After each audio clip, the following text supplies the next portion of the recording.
Hey gang, welcome back to the channel. Stay tuned and watch the rest of this video as we install shocks on the Arrma Vorteks. So watch the rest of this video. Alright, here we go. Okay gang, welcome back to the video. So here we have the big bore shocks that I got off eBay. I wanted to get these just to dress up the Arrma Vorteks. I've been really happy with the Arrma stock shocks. I haven't run into problems or have any issues, but I don't do any high jumping of my RC when I'm bashing. So basically I'm just jumping off curbs, whatever kind of like hills or some inclines that there are at the park. I don't have any ramps because they're just hard to get ramps here shipped to Hawaii. I don't build any ramps. I don't carry them to the park. I just take my RC to the park and just run it there. So that's why I really didn't need to get anything like Proline Shocks. They did have Proline Shocks at my local hobby shop, but they're like $10 more per shock. So I think they were like $70 to almost close to $80 each for the front and rear. So that would have been like $160 just for shocks. So I got these off of eBay for 40 bucks. Okay, so that's a listing here, and then you can get different colors. So they had red. As you can look here, they do have, even though it says 8 scale, they do have different, well, here we go. Here's another listing, but these are available colors they got. So you can get a whole range of different colors. So you can get the purple one if you got the purple Arrma Vortex. You can get black, you can get gold, silver, blue. So you can pick your choice of what color shocks you want, okay? So I picked red. That's what I'm going with, and I'm just going to install it on my Vortex. So in the box, or in the package, they give you 4 shocks. There are longer and shorter ones. So the short ones will go up front, longer ones in the rear. Haven't heard too much reviews on these yet. People says they run it or ran these on the Facebook. No, I'm sorry, the Arrma Vorteks Facebook forums when I asked about these, and they said they've been running them fine. They come with their own springs. So I'm gonna try these springs out and see how it is, to see how tight or how bouncing, or just to see how it is. If it's too stiff, then I might just put on these stock springs from the Arrma Vorteks.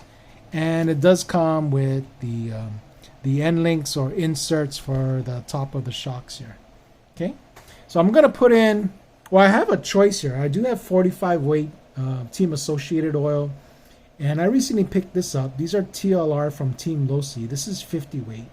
So it's a little bit heavier, but I've kind of liked this 45 weight oil. I think I put it in my Haas as well as the Traxxas Max as well. And it's been fine. So since I don't do any high jumps, I'm thinking 45 weight is fine. Something like 70 or 80, I think is just way too much. So I'm just going to try this out, 50 weight, because people said they've been trying the TLR shock oil and they liked it a lot. So I'm going to go at 50 weight because this is like an unopened bottle. I never tried 50 weight before, so I'm going to use it in this. So just do your search on how to bleed your shocks or install or put put oil in your shocks and how to bleed it. These do not come with any bleed hose on this. So basically when you put the oil in and you start your bleeding process, you just have to leave the cap open just a little bit for that to weep out. And then once you get the desired resistance on the shaft coming out, just watch again the videos on how to do the oil install. Just tighten it up. Okay. So the next time you see the Arrma Vorteks, it'll have these shocks installed.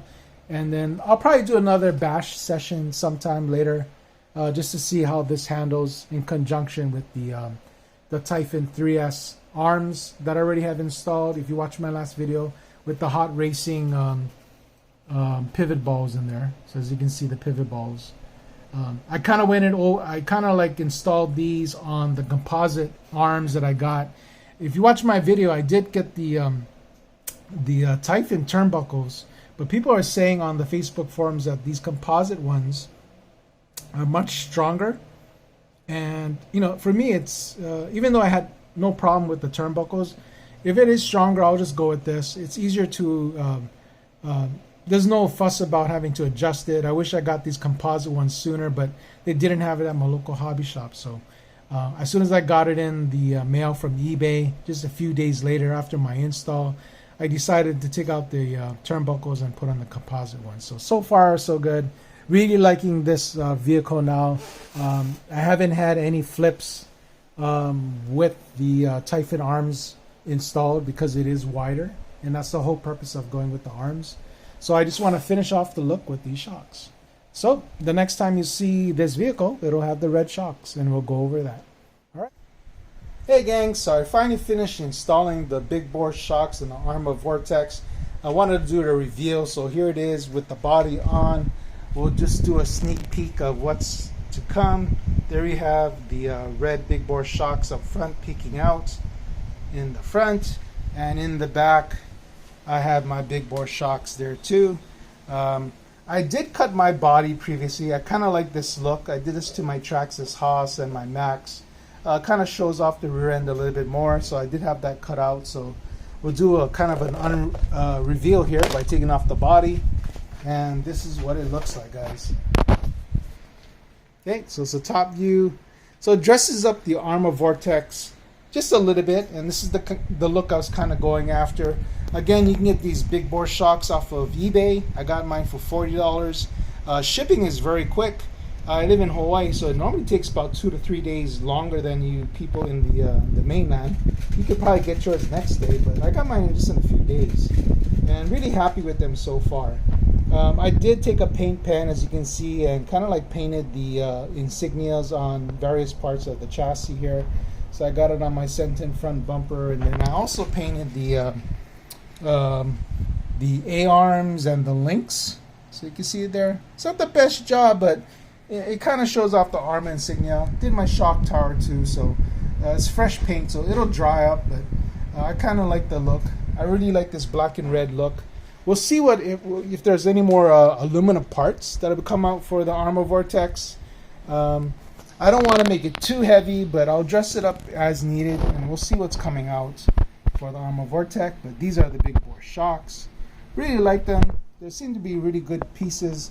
I noticed when I first finished the shocks and bleeding the shock oil that I was getting a lot of droop, and I thought the springs weren't enough or taut enough or stiff enough, so I actually took the springs out of the stock Arrma Vorteks and put it on the big bore shocks, but didn't realize that these are adjusters here. So if you look at this, these are adjusters, so you can put preload on your shocks, on your springs. So once I did that, I got my links even at rest, and really liking how it bounces back and how plush it feels. So we'll see how it is once we do our first bash session with these shocks, see how we like it, and if we need to do any adjustments, I'll do that. Again, I have TLR by Losi 50 weight oil. I don't do any high jumps or anything radical like that, so I think between 40, 45, or 50 weight oil is what I kind of prefer in my vehicles. I've been using 45 weight in the Haas and the Max, and I really like that a lot. So people have been trying or saying that they've been using TLR shock oil, and I actually had this in 50 weight. So I decided to use that instead of the Team Losi 45 weight that I've been using again in the Haas and the Max. So that's it, gang. That's it for this video. I hope you really like it. Again, really cost-effective shocks for the price. $40 shipped for me in Hawaii. I got them in a few days. It's a good alternative to the Proline racing shocks that cost a lot more. For me in Hawaii, they're like $70 to $80 per pair. So it'll range between $140 to $160 if I were to buy them, but I thought that was a little bit too much. I don't do any racing or serious bashing or high jumps like that, so I don't think it was necessary for me to get that. I just wanted the look of these shocks, anodized red, to match the color theme that I'm going. So again, gang, if you like this video, please like and subscribe. Check me out on my Instagram page at What's New Today, just to see what's coming up in upcoming videos and what I'm doing with my RCs lately. Again, that's at at What's New Today. That's WATS NU, the number 2, DAY. And you can either email me by checking out my link description if you want. If you have any questions or anything you want to see, or just want to say what's up. And then you can also support me on my my video channel and my page. Just send PayPal donations if you want. I can really use it. A lot of the funds for my RCs come out of my own pocket. I'm not sponsored or anything by anybody. I'm not monetized yet. I still got a long way to go, so it'll help me build this channel and to bring you more video content like this. So that's it, gang. I hope you like this video. We'll see you again soon. Take care. Aloha. All right, guys.